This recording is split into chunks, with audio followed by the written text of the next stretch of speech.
When I'm studying works of literature with middle school or high school homeschoolers, one of my favorite tools is to have a literature study guide on hand. Let me tell you why. If I'm going to go on an adventure, I need to have some idea what I'm getting myself into. If I'm going to go on a hike, I'm not going to wear these shoes. They're fabulous shoes, but they're really not going to have me prepared for my hike.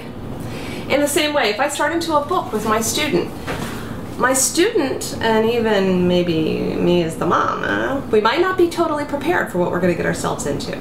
Having a well-written study guide on hand gives me the preparation necessary. First of all, vocabulary.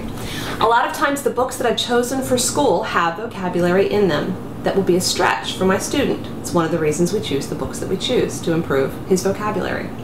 But if that's the case, he's going to get very frustrated and overwhelmed if he's reading the story, he's trying to get into the story, and he keeps encountering words that he doesn't understand.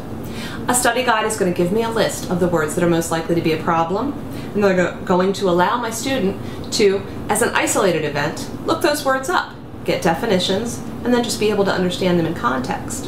Vocabulary, excellent resource. It saves me having to pull it out.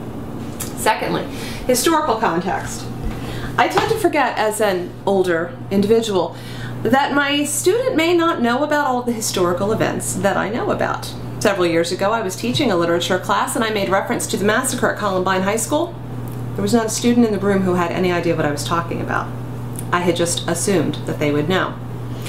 So, if the story takes place in a certain historical time period, certain geographical location, a study guide is going to give us a little synopsis that lets us know what that is. And now my student's going into the story with understanding before he even begins. Vocabulary, historical setting.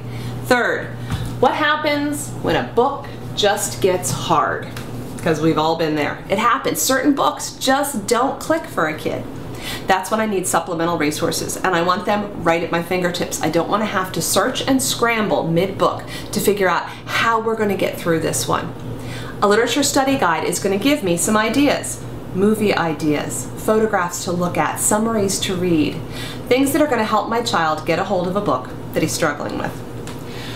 And finally, what happens when we get to that magical homeschool moment, you know, when my student just loves this work of literature, when he just wants to run with it, when it ignites some kind of a fire in him, and he says, wow, this was great, I want to do more with this, I want to like turn this into, you know, my thing for this quarter. Now, suddenly, as mom, I'm supposed to come up with creative ways to do that. Unless I have a study guide that's already given me some suggestions ahead of time for ways to take the ball and run with it. Whether it's suggested writing assignments or projects, whether it's ways to get together with others in a book club format, to throw a party based on the themes in the book.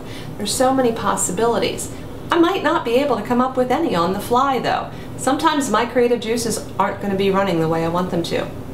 A good lit study guide is going to give me some ideas for how to run with it if it's really grabbed my child. That's why I'm sold on literature study guides. They give me vocabulary, they give me context, they give me supplemental resources if we get stuck, and they give us places to run if we want to run with it. It pretty much takes what is a great experience already, a work of literature that's wonderful, turns it into a phenomenal experience.